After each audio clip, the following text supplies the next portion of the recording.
I'm so excited to chat with Senait Mesfin Piccigallo today on the Awakened Feminine podcast. Senait is the founder of Anchoring the New You. She's an empowerment coach and the author of the book, You're in America, Now What? 7 Skills to Integrate with Ease and Joy. And I know she has so much love and wisdom to share with us today. Welcome to the show. And I'm so excited to have you on. Thank you so much, Kaki. It's just an honor to be here. I'm excited for our conversation. So, Senait, usually before I get my guests to dive into what they do and who they are, I always like to ask them what their definition of an awakened feminine is. That's a beautiful question. An awakened feminine. For me, I like to refer it as an empowered woman with a deep spiritual connection. And she is someone who's not really attached to dogma or anything, but deeply connected to a spiritual power, whatever her religion may be.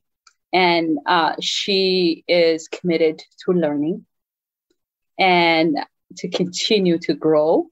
And she gives from a place where she's not giving from a victim mentality. Oh, I don't have it, but I have to give it because I'm a woman, right? That's what we were trained to grow up.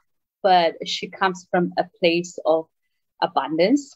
She gives to herself, and before she gives to others, and she comes from that place of abundant giving to others. I can go on and on, but that's pretty much my definition of feminine, awakened feminine. That's a beautiful definition. Thank you for sharing that with us tonight. I want to ask you now, can you please tell us where you're joining me from? And also, then we'll kind of get on with, if you can share with us kind of your journey. I know you've got a very interesting story to share because you migrated to America from Africa, and that's why you do the work you do. So if you can tell us where you're joining me from and why you do what you do. Sure. I live in Livermore, California. Livermore is a very small city. So most people say, where is Livermore? So it's about 45 minutes from San Francisco, the city of San Francisco. And we love it here. It's so beautiful. And it's like the best weather for me, for my body. I always say I can't handle, cold. This is always like an African type of, my country, not the entire Africa kind of weather. It doesn't get too cold, too hot. So I do what I do because of my journey. I had to go through integration to USA, and I came to USA in 2007, December 2000. I'm sorry, 2007, December. And I lost track.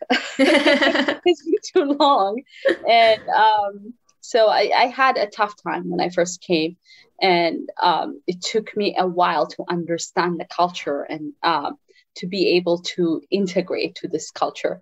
So I really want to guide others to live an empowered life, even though it's very confusing in the beginning and it takes time to integrate and make another country your home.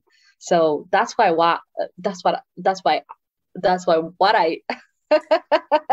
I must be very nervous. It's okay. You're human, which means you're human. Exactly. So that's what I do, why I do what I see. Mixing them again. Because I love to share my experience and my wisdom with others. Yeah. Wow, that's amazing. Thank you for sharing that. I want to ask you to dive into a bit of your journey because obviously, that made up a big part of why you want to help others because you had such a tough time integrating when you moved from your home country. Can you share with us why you decided to go to America from where you were and what that journey looked like for you. Sure. It's actually my favorite story to tell. It was not an easy decision. At the moment in Eritrea, I was in Eritrea. I traveled a little bit before that, but I've always wanted to go to the Western world, but it was just a wish. I didn't think I was gonna actually do it. You know, you watch American movies, and then with my brother and sister, we say, "Hey, I want to go to America, and we want to see San Francisco, or maybe go here." But what made me decide to go was my son, my oldest son. I have 3 kids, and my oldest son got sick and at birth, and I couldn't get any diagnosis for him. He went into a coma, and I didn't understand what was going on. And as a mother, you worry. You're like, what's going on? And it was my first experience ever. And but there were no medical advancement in where I lived in Eritrea to explain what happened, why my son went into a coma right after birth. So I traveled to China first, and I lived there for 2 years, actually trying to figure out what to do. And I got a diagnosis, which is cerebral palsy. He has something called cerebral palsy. I never heard of it before. I'm like, what? And I started discovering about it, reading about it. And it's a long-term diagnosis where my son would need, physical therapy, occupational therapy, and other services that were not available where I lived. So I had to make a decision to move my son to the Western world where those services are available. So that kind of really pushed me. And it's so funny how it happened when you make a decision.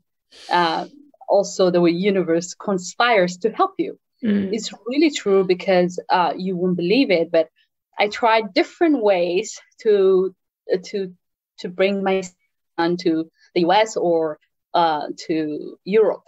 I was thinking one of the two, and nothing worked. And I'm like, okay, what's happening here? And I was trying like everything that I thought was smart to do. And one of my friends said, "Hey, you're always working hard. Why don't you try your luck?" I'm like, I'm a very rational person. Used to be. I don't believe in this thing. Either, you work hard and you get something. Yeah. Other than that, I saw the world as black and white. And they have something called the green card lottery every year. About 50,000 visas, green visa, the green card visas are given to the developing nations. And she's been applying for 10 years at that point when she asked me to do that. Yeah. And we went to internet cafe. She practically forced me. She kept saying, "What do you have to lose?" And I'm like, "No, you've been doing it for 10 years. How could you think that I would win this?" Right. And we ended up going there, and she practically forced me to fill this out online. And guess what? I got it. It was incredibly, it was amazing. And so I'm like, okay, now I got it. Here is my wish. And we ended up coming here. It's a long story about getting to here, but that's the miracle of how I got here. Wow. I'm like, as soon as she said that, I'm like, my tears started coming. I'm like, oh, that is so awesome. And I love that your friend just forced you. And I knew that you would just get it, but it was, oh my goodness. That amazing. is some friends, sometimes I always say, some friends are like angels, like maybe the angels come as friends. Yeah. So it was amazing. Yeah. Wow. That is so cool. I've got lots of questions. But I want to kind of go back with you going to China. because that's an interesting kind of pathway to go to. What made you decide to go to China to, get your son diagnosed? And how was it for you to be in China? Because obviously, again, that's not English is not their first language there. How did you find that experience? It's the same thing that made me go there. Was I needed a diagnosis, and that was the only country available for me to get the visa. Actually, initially, I was supposed to go to Norway. My boss, my ex-boss, was trying to get me there, but I wasn't able to get a visa. And it was really, we needed to do it right away. And that visa was available to me. Mm-hmm. And so he was actually 2 months old when I was on the plane and traveled to China.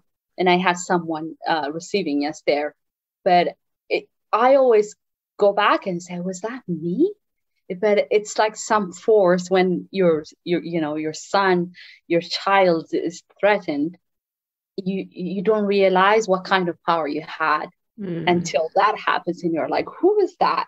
So I ended up there, and then the experience was incredibly challenging because I didn't speak the language, and people did not speak English, so I had to have an interpreter go with me everywhere.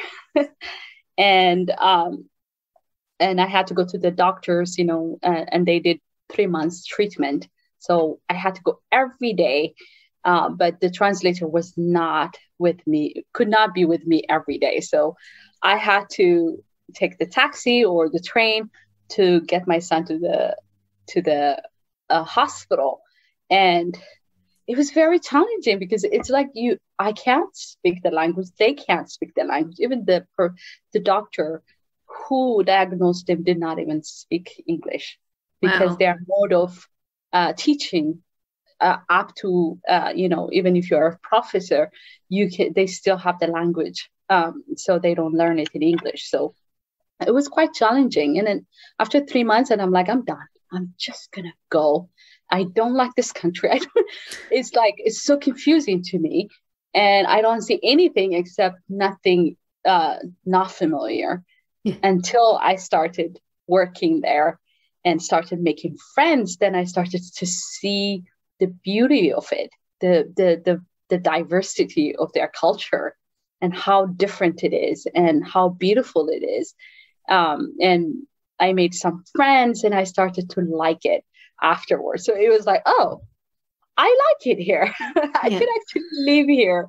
So it was just, it was an experience of my lifetime. I always think about going back because I really learned a lot about myself, and I really made a lot of connections there, and it expanded my point of view about the world. Mm-hmm. Wow. I want to, I just got cool goosebumps as you were talking, but, as you were saying, you don't know the strength that you have until you need to protect a child and you're a mother. Right. So you went there by yourself. Did you have any family, or did your partner go with you, or, how did that all, the support whilst you were there, or even when you first found out in your homeland that, okay, my son's sick, no one can tell me what's wrong. Well, what's the support like for you? And can you tell us that? Yeah. So I actually did not realize how much support you need in your life when you are facing something.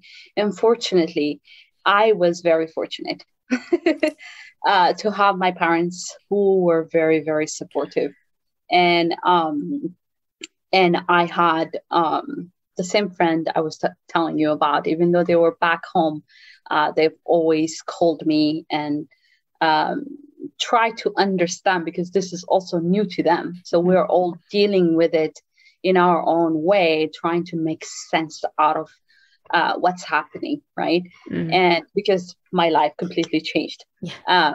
So So they were very supportive. And over the years, I mean, they still support me. I have my parents with me, living like 45 minutes away. They followed me all over to make sure I had that support, and I'm very grateful. And in China, I had one person support me, a family member. And other than that, I had to learn how to make connections with people who are not like me, who didn't look like me, and kind of find people who didn't speak my language, and kind of make connection and make friends and make even draw support from them as I give support to others. And there were so many golden nuggets that I got from that experience. So without people's support, it would have been very difficult. And it was difficult for me, actually. I went to a point, because I was processing the whole thing. My life has changed. I don't know which direction I'm going. I was going through a certain direction, and then now it's all gone. So I went to a dark place where I felt like, oh my God, life doesn't make sense, because I couldn't see what was coming or how I'm going to be a mother to a special needs child. He didn't come with a manual. Nobody has a manual to give me. They just keep telling me, you're going to be fine. I'm like, no, I need more. I don't know what I'm going to do. So the only thing I had was me praying to God and to what I believe. And but there was a point where I felt, okay, maybe I should end my life. It's not, and I did. Like I actually wanted to do it. And I was on the fifth floor, I don't remember, sixth floor, where we were living. And I'm like, I'm just gonna go on the what is it called? Sometimes the languages mix up in my head. English word doesn't come when I need it. But the balcony? The balcony. Yeah. And then I stood there and I'm like, if I jump now, the pain would end, because I didn't know how to process all that feelings and emotions that I had. And I thought, I knew that I wanted it to end. And at that point, it was like I had another spiritual awakening. I told you, I was a person who believed in white or black. That's it. Nothing else exists outside of what you see. But I had another experience where I felt like I am really being selfish right now. And it was so weird. I saw all my son's life, my son's future, how it's going to be, how he's going to be treated after I'm gone, how he would be a reminder of, someone who can handle, who can handle the situation. And then I was like, oh my God. And then I couldn't do it. I came down and I said, God, I don't know how to do this, but I need you to help me. So it was very challenging. So it was like this and then like that, and having the support. I had to draw support from somewhere. From my family and from my friends and new friends, even the Chinese people who were like helping me with my son. So it was quite a roller coaster of an experience. Wow. Thank you for sharing that. And how beautiful it is to be able to just have support from people. Like, you're in China, you had one person, you said, and then you obviously then had to form connections. But to know that there's always someone there to support you. So that's really beautiful. Even if they don't speak the same language, they can still support you in some way. Can I ask you how old your son is now? He just turned 18, believe it or not. Wow.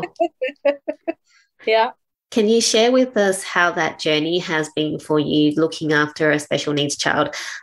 Because I used to work in a pediatric hospital, and I used to see kids with cerebral palsy and obviously many different diseases. And it's hard work. You know, I see the parents and it's hard work. But also those parents, the ones with the special needs children are usually the loveliest parents because they have so much love and compassion. So, do you mind just sharing that journey from, how it's been for you, and the learnings that you've had as a parent?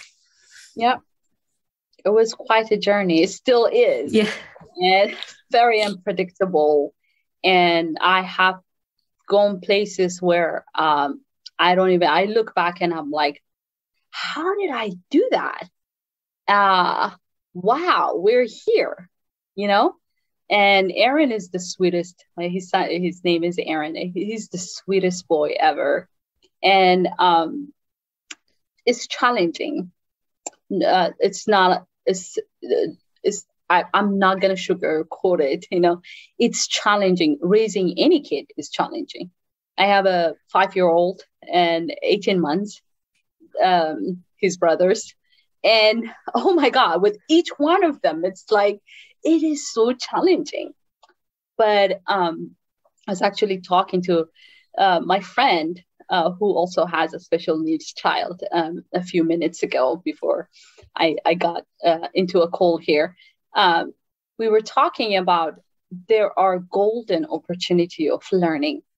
And when you do that, take it on like, oh my God, I don't know how to do it, but here I am. You got to teach me how to do this. And that's what I did in China. In that moment, I had no idea. I had $10 in my pocket. Wow. And this child, imagine, my beautiful boy, Aaron. And that's all I had. I had no tools. I didn't know what to do. And it's been quite a challenge when you are willing to allow something to change you and willing to be the best mom, you can be at the moment. You don't know how to be, but that's all you can do. And I always tell people, they draw it out of you. That's how it feels like. This is what I need. This is the mom I need. And he kind of drew this person that every time I look back and say, oh my God, who is this woman? It completely changed who I am. My husband sometimes asks me, what were you like before Aaron? I kid you not, I cannot remember what I have been like, but he changed me for the better. The only thing I can remember is like, I used to be very selfish and I used to be, me, thinking for myself and my goals. And I used to live in this small world. He completely changed that. And for him the doctors actually told me he might not live past 5-year-old kids like that. And he persisted. He's such a strong boy. He went to school. He went to school every day with a smile on his face. And when he comes back with a smile, and the challenges that he goes through, I cannot even imagine. I cannot even put myself in his place and feel, what would life feel like for me if I was that? And I can't. I have nothing. But no matter how challenging life is, he's my mentor. He just keeps going. He just keeps getting up and smiling, and that fuels me. I lived as a single mom for a long time, so that just keeps feeling me. Okay, I'm doing this right. we kept, supporting each other, even though it was very, very challenging. And it changed him. It changed me. So it's quite a journey. It's an adventure. It makes you cry. It makes you want to shout, I can't do this anymore. It makes you laugh out loud sometimes. It makes you appreciate life. It's life. Basically, it's a roller coaster of adventurous life I've been having. And then now I have more kids added to it. So still discovering that journey. Yeah. Kids are definitely your greatest mentor and your greatest teacher, and they're the greatest mirror as well. Exactly. And I know having a special needs child is even definitely more of a mentoring and teaching. I want to ask you, have you, you were saying that in China you were thinking to end your life. During this time, have you ever had those thoughts again, or that moment where you decided, when you had that voice and said not to do it, had those flashes of, there's images, and that was a moment that you went, I'm not going to ever think about that again?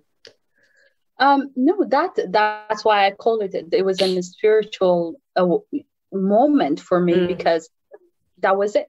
I knew I was not going to do that ever in my life, no matter what happened. And that was it. It doesn't come to my mind. Do I get frustrated? Of course. Yeah. Do I get I don't want to wake up from my bed and today, somebody please take my kiss. And I just want to sleep the whole day.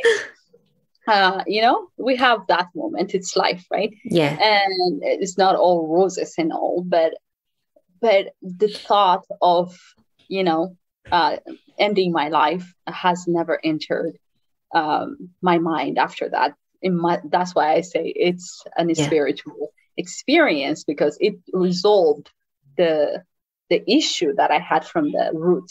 So luckily, no. Yes, that's great to hear. I want to ask you, actually, do you mind giving a brief summary of what cerebral palsy is for our listeners who may not know exactly what it is? Just maybe what it is and the signs and symptoms of someone that has cerebral palsy.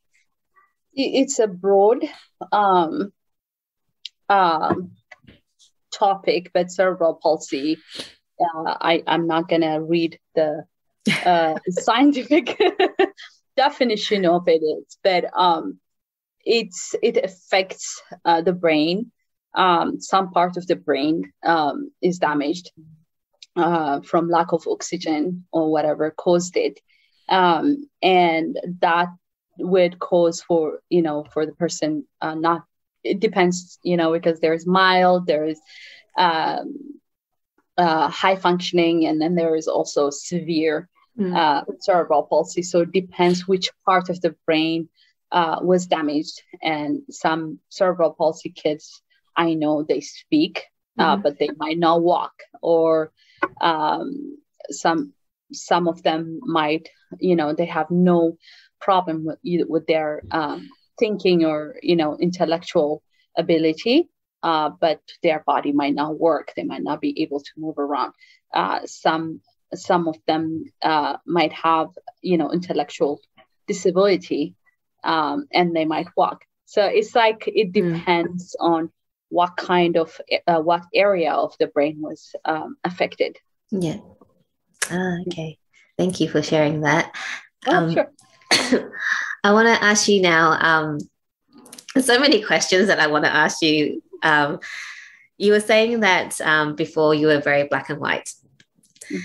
And you're a very rational person until your friend told you to go into the lottery, because you went, she's been doing it for 10 years. There's no chance that I'm going to get it straight away. Right. Was that the point when you decided to not be so black and white and not so rational? Like, what was that? When did that kind of move change? Well, I know, right? It was not just one moment, but it was like a shocking moment. What is that? What just happened? And then something else happened in my life that made me question what's happening right now. This is not something I can explain with my scientific mind or my black and white mind. I couldn't fit it until many events happened for me to see that gray exist. Oh, I see. There's the color gray. It's not all black and white. I see. there must be something beyond, our rational mind. Yeah. And it took time. But yeah. Yeah. Do you mind sharing maybe a couple of experiences where it was like, oh, just I don't know if anything comes to my mind. There were experiences where I had a question, for example, that I was struggling with. Oh my God, I don't know what to do. And I'm stressing about, and I would be doing something completely different. And there's this small voice that tells me, the answer. I can't even call it a voice. It's just the answer is there. And I'm like, who said that? What's happening right now? And it's just that inner knowing. And it was just very gentle. And usually it would happen when, I'm gardening, or I'm completely cut off from, the city life in the woods or something, or by the ocean. And it's like, it's there. And I was like, in the beginning, it used to freak me out because I thought somebody was talking to me. Well, someone is talking to you. What? So for my mind, that was really, really weird. Yeah. And I used to tell my friends, I think I'm getting weirder and weirder, and they still laugh at me. I call them my spiritual sisters. I met them here, and we've been friends for a long time. And I just tell, by a minute, I'm telling you, I'm getting weirder and weirder, and I can't explain anything anymore. So that's one of the things that frequently happen to me. I love that. Now I'm used to it. Yeah, I love that, because I used to be a very logical, scientific person until these things happen to me. I'm like, am I going crazy? And when you don't have friends around you that are the same kind of crazy, you do question yourself. So it's great that you've got your spiritual sisters to share those moments with you. Now, I want to move on to you going over to America. That's okay. Yes. So, okay, you went to China, you went back home, and then you went to America. Is that, how it went? Yes. Yeah. Yes. Yeah. I had to stop by a few other African countries, but yes. Yeah. So when you got to America, did you have anything or any support? So in terms of financial, people, just emotional support, did you have any of those when you got to America? That's the funny thing. So I actually talk about that, my experience and my shock in my book. And the idea that I had in my mind, I was just thinking, okay, I need to go there. So my mind was involved in the logistics, how to get there, because it's not really an easy thing to shift your life and then, abandon everything that you were doing and then traveling to another country. So my mind was focused on how to prepare all that, how to plan and how to execute that. I did not think what was going to happen after I got here, because for me, in my mind at that time, I'm well educated. I'm not like I don't have PhD or anything, but I had a university degree. So I spoke the language. I even taught English in China. So you know what? I'm good. I'm going to get there, and I'm going to get a job right away. And I'm fine.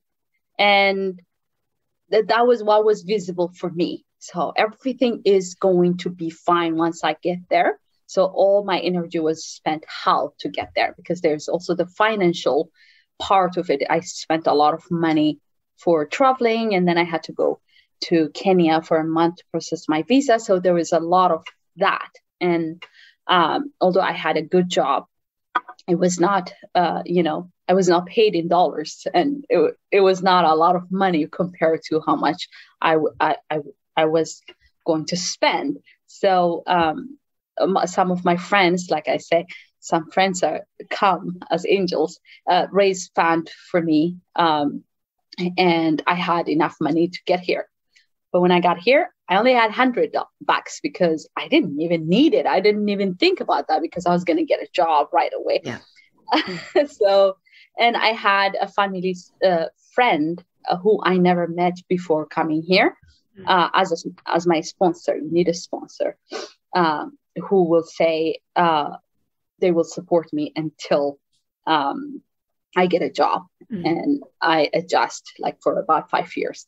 So they were there, but I couldn't stay with them because I felt I've always been an independent woman. I really wanted to be independent.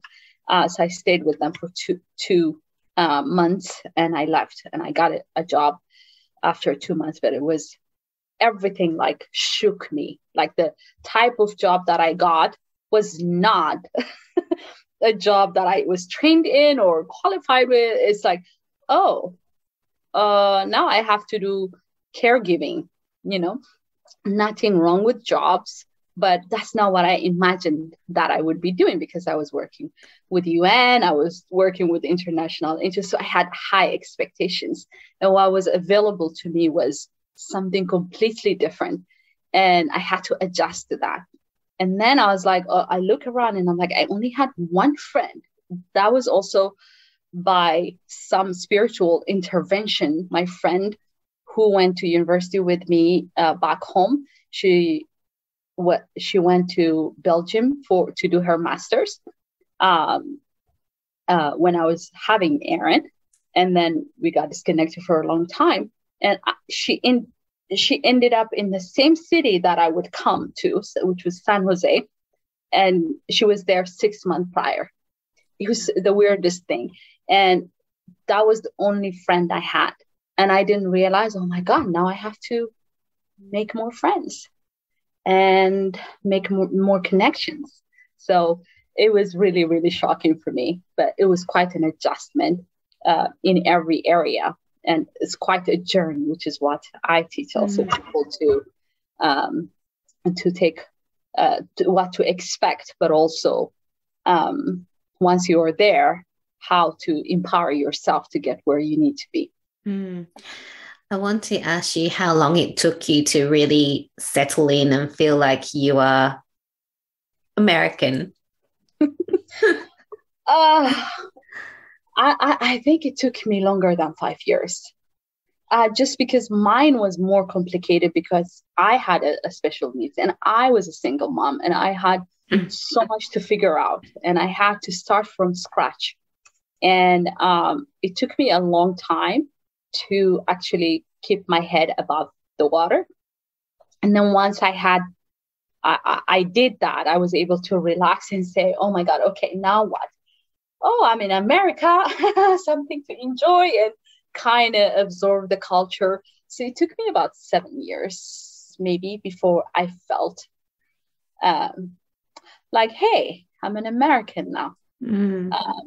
To feel, to kind of have that feeling of belonging is very different from feeling like you're an American. Yeah. I want to ask you, going there with Aaron, and how was it for you navigating the healthcare system? Because it obviously would be quite different to your home and even to China. And I know in America, the healthcare system can be quite complex. Can you share with us how you found that and how easy or hard it was for you to get support for Aaron? It was easy and not easy at the same time, which is a weird combination. It was easy because they had services that my son would not get back home. But I don't know why I still have not found the answer to this, but people don't really voluntarily give you information. That was very weird to me because in my culture, like if something happened when you were struggling and I see that and I would say, hey, you could try this, right? But in the health system and, wherever his therapist or whoever, I'm still struggling with something. They reserve from saying something, which I found was very strange. And then I would find out maybe after a year or two somehow, and I'm like, why didn't you tell me? And until, like 2013 or 14, and I'm still learning. I was still discovering things that I should have known in the beginning. So information doesn't come easy, probably because they don't want to, to spend money. They're very expensive, right? Like, for example, equipment he might need or something outside of, the normal. They will not volunteer for those information. So that was hard for me. So I had to dig, and I had to do research, and I had to talk to people. And then finally, there are things that I look back and I'm like, I wish I knew this. And which is why also I want people, like, I told somebody, I remember the therapist, I said, you did not tell me this information. You've been sitting on this for 2 years, and I've been talking about it. And this upsets me. You know what? Once I know how to settle in this country, I am going to write a book about it. And I'm gonna tell people, did you know there's this services here? I will be the voice. So and that's what I'm doing. So it's just funny sometimes. I don't know how it is in Australia, but I find that very strange. But in the other hand, there are so many supportive people, and I have found the teachers to be incredibly knowledgeable and compassionate, and the doctors are amazing. We've been seeing the doctor since he was 4. There are some doctors that we still see, and it's just that support system, like the social workers. And I had to work for it, but I feel like they're my support system, part of my support system, so that I don't get overwhelmed. So I'm incredibly grateful for their help. Yeah. Well, it's great to hear that you received the support easily, but you could have got more information. But no, that's great to hear, because I know sometimes, especially if you don't have a healthcare background, hospital systems are quite confusing sometimes. Right. I'm just having a look at the time. Like, it's nearly time. So I just don't want to keep you longer than I need to. But it's you've had such an amazing journey, and so many things. You've brought tears to my eyes, and it's amazing that how far you've come from that woman before your child to being the person that you are, and that now giving yourself to help others navigate the system that you had to navigate on your own with nothing really, minimal support around you. So that's just beautiful that you're doing that. I want to ask you, if you could time travel to a younger version of yourself, what advice would you give yourself? I would say, don't think about what others are going to say, or, don't let the fear of other people judging you keep you from what you're supposed to do. That's what I would tell myself, because that used to hold me back a lot. Oh, people are going to say this, and like the fear of being judged. Yes. Yeah. And that is such a common fear for so many people as well. Right. Because a lot of times it's not even that we don't think we can do it, is what would other people think. Right. Yeah. Thank you for that. And before we wrap up, can you share with us what is setting your soul on fire at the moment? What's really exciting you in your life at the moment? Oh, my God. Yes. Well, my soul is on fire when I'm educating people, when educating and talking about my experience and what I've learned and my knowledge, and writing in whatever form I do it, or whether I'm having a workshop, being a contribution to others, because this makes me happy, because I remember where I was. I remember where I have been, and to be able to walk to here and kind of being hope for others and hold that small light, and to be able to say, yeah, you can do it. Come on. That lights up my soul. Yeah. That's beautiful, Senait. Thank you so much for sharing your love and wisdom with us. You are absolutely freaking amazing woman. Like, just amazing. I want to ask you, if people want to find out more about you and how they can work with you, where should they go? Sure. So I have my website. They can go there to find more information about me, which is www.anchoringthenewYou.com. I also have a Facebook page, which is, let me see, I don't know, on top of my, you can just Google, actually, I found it. So it's www.facebook.com hash. Oh, it's not hash. What's that? Slash. What's that thing? Backslash. empowering the immigrant community, and then another that. Yeah. Yeah. So nice. You can be there. Thank you so much. You can share with with them. Yeah, thank definitely. you so much for having me. Thank you so much. I'll have all your details and any and all your links in the show notes so people can reach out and find out more about you or work with you. Thank you so much for your time today, Senait. Thank you.